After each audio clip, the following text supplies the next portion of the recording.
स्वागत है आप सबका आज इस नए हिंदी के क्लास में। आज हम सब सूर्यकांत त्रिपाठी निराला जी की कविता संध्या सुंदरी की चर्चा कर रहे हैं और बिल्कुल प्रत्येक वीडियो की तरह आज भी हम जानेंगे वो सब कुछ जो जरूरी है इस क्लास के लिए। तो मेरे छात्रों, मेरे दर्शकों, मैं दुबे सर आपके संग आपके पास फिर आ गया। स्वागत करता हूं आप सबका अपने इस YouTube चैनल पर। आज हम सब सूर्यकांत त्रिपाठी निराला जी की कविता संध्या सुंदरी के बारे में पढ़ रहे हैं। सबसे पहले हमें यह जान लेने की आवश्यकता है कि महाप्राण सूर्यकांत त्रिपाठी निराला जी छायावाद से लेकर प्रगतिवाद तक अपनी काव्य यात्रा को अनवरत चलाते रहे।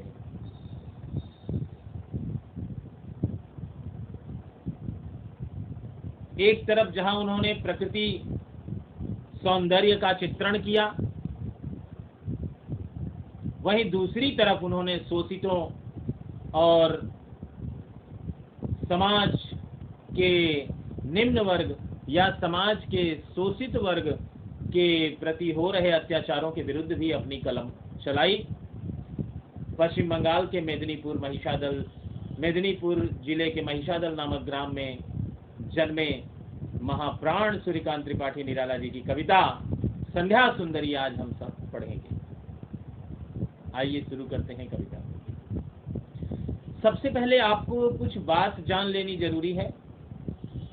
वह क्या है?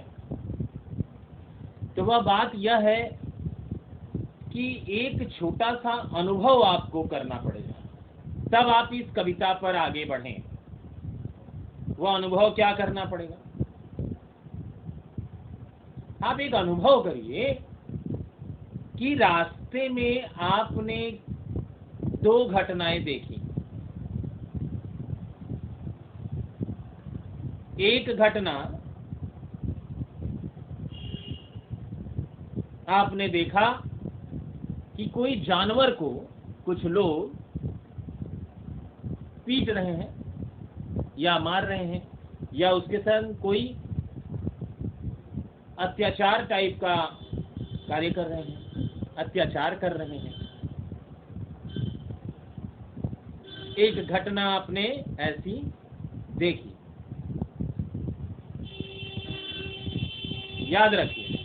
और दूसरी तरफ, दूसरे पक्ष में एक घटना आपने देखी जहां पर एक मनुष्य के बच्चे, एक आदमी के बच्चे के साथ, एक छोटे से बच्चे के साथ कुछ लोग अत्याचार कर रहे थे।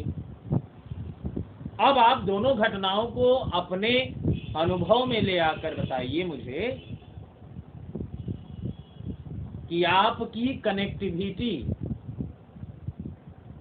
आपका जुड़ाव किस घटना से अधिक होगा। तो जाहिर है हम सब जानवरों से भी बहुत प्यार करते हैं, तभी तो हमारे देवी देवता के साथ भी जानवर दिखाई पड़ते हैं, जीव जंतु दिखाई पड़ते हैं। हमारे देवी देवता भी हमें इस तरह से संदेश देते हैं कि हम सबको मेल जोल के साथ, वातावरण में इन सबको बनाए रखने के साथ, कुत्ता, बिल्ली, उल्लू, हंस, बैल, सब कुछ, पशु पक्षी सब उसमें शामिल है। तो हम तो ऐसी सभ्यता संस्कृति से हैं कि हम लोगों को यह सब सिखाने की आवश्यकता नहीं।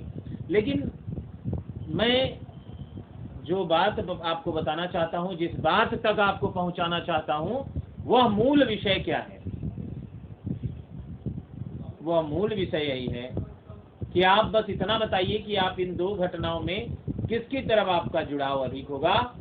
और अगर आप को मैं सही समझ रहा हूं तो ये जुड़ाव आपका उस इंसान के बच्चे के साथ अधिक होगा ना कि जानवर के बच्चे के साथ। मैं अधिक की बात कर रहा हूँ, मैं ये नहीं कह रहा हूँ कि आप उसके संग जुड़ाव नहीं रखेंगे और इसके संग जुड़ाव रखेंगे, नहीं नहीं, ऐसी बातें मैं कह भी नहीं सकता और ये उचित भी नहीं है। ज्यादा जुड़ाव किसके साथ, किसके लिए आपके हृदय में अधिक बात होगी, ये कॉमन सेंस है। आदमी इंसान के बच्चे के साथ आपका जुड़ाव अधिक होगा, क्योंकि हम मानव हैं और हम मानव प्रेम से आकर्षित होंगे।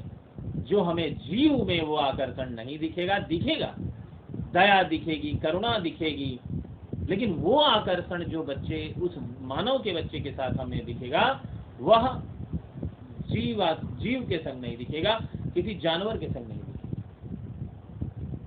इतना बड़ा जो वक्तव्य था वो किस लिए था?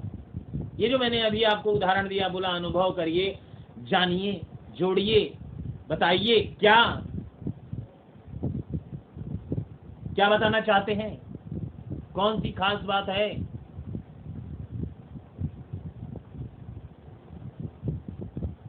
तो खास बात है, और वो क्या है? वो यह है कि इस कविता में कवि ने प्रकृति चित्रण, प्रकृति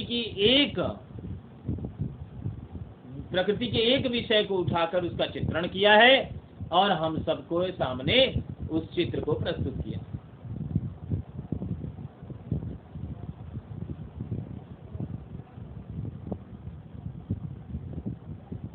अर्धरात्रि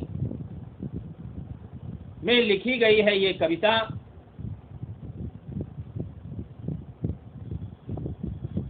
और महाप्राण सूर्यकांत त्रिपाठी निराला ने इस कविता को लिखा है। जिस प्रकार उनके उपनाम निराला है, उसी प्रकार वो निराले व्यक्तित्व के व्यक्ति थे। उन्होंने इस कविता को लिखा। तो मैं आपको किस लिए जोड़ रहा हूं? मैं आपको बताना चाहता हूं कि उन्होंने यहाँ संध्या सुंदरी, जो शीर्षक से ही आप समझ गए, उन्होंने संध्या, जो संध्या यानी शाम, इवनिंग,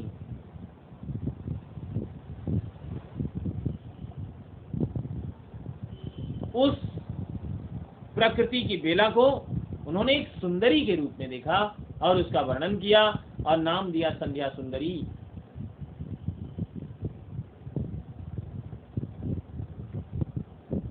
तो अभी जो मैंने बताया कि आप उस जानवर के बच्चे के संग जुड़ाव ज्यादा कर पाएंगे या इंसान के बच्चे के साथ, आपका अधिकतर लोगों का जवाब ऐसा ही होगा कि हम इंसान के बच्चे के संग जुड़ेंगे, और यही उचित है। इसके वैज्ञानिक कारण भी हैं। कवि ने इसीलिए प्रकृति के इस बिंदु को, प्रकृति के इस विषय बिंदु को, उसका मानवीकरण किया। मानवीकरण,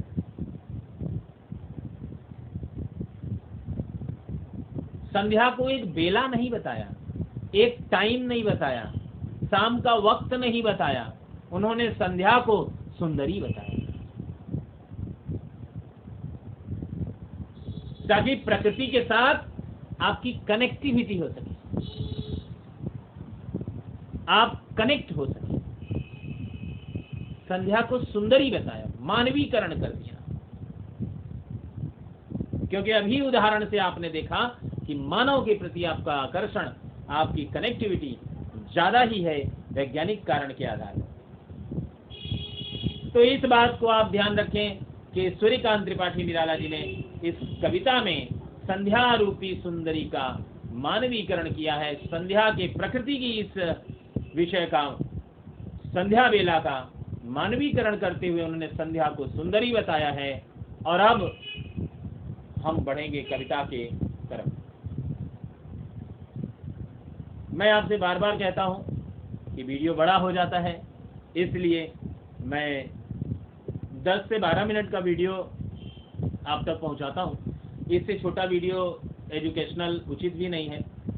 और एक साथ 30-40 मिनट का वीडियो मैं भी बोर हो जाऊंगा, आप भी बोर हो जाएंगे, तो ऐसा कोई कार्य हम लोग नहीं करेंगे। हम लोग जिस विषय से यहाँ पर आकर अटके हैं उस विषय को पूर्ण करेंगे। तो आप छोटे छोटे वीडियोस के माध्यम से अपने इंटरेस्ट को बरकरार रखते हुए आप मेरे साथ बने रहिए। जब भी मैं कहता हूँ कि आप मेरे साथ रहिए, आप टेक्स्ट बुक सामने रख लीजिए, लाइन टू लाइन मैं आपको पढ़कर सारी बात बताता हूँ, कोशिश करता हूँ कि उसको और अच्छी तरह से आपको समझाऊं। चलिए मिलते हैं अगले वीडियो में और कविता की लाइनों के समस्त बातों को समझ लेते हैं। तो बने रहिए जुबे सर के साथ और अपना प्यार, अपना सपोर्ट हमारे इस चैनल को हमेशा देते रहें और हम आपके लिए हमेशा इसी प्रकार लाते रहें कुछ बहुत ही महत्वपूर्ण जो आपके कोर्स आपके लिए हो। धन्यवाद, मिलते हैं अगले वीडियो में।